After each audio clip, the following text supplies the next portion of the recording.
તો સુરતમાં મનપા સાયબર ફ્રોડની જાળમાં ફસાયું છે। સુરતમાં બીઆરટીએસ ટિકિટનું લાખો રૂપિયાનું કૌભાંડ સામે આવ્યું।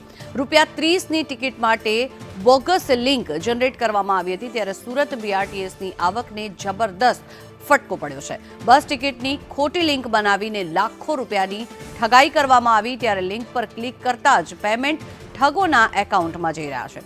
ત્યારે સુરત મહાનગરપાલિકા અંધારામાં રહી ગયું હોવાનું આ સામે આવ્યું છે। વધુ માહિતી મેળવીએ, સંવાદદાતા આઝમ સાલે જોડાયા છે। આઝમ, વ્યક્તિઓ સાથે ઠગાઈ થતી હતી અને હવે જ્યારે આ બીઆરટીએસના સંચાલકોની આ કારીગરી સામે આવી છે, શું કહેશો?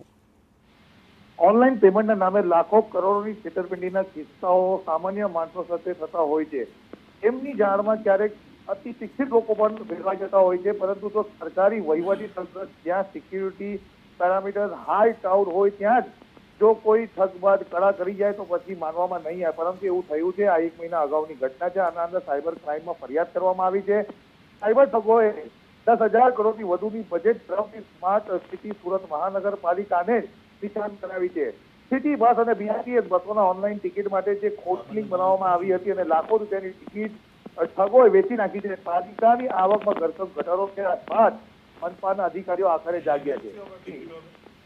જી, આભાર આઝમ સમગ્ર માહિતી બદલ।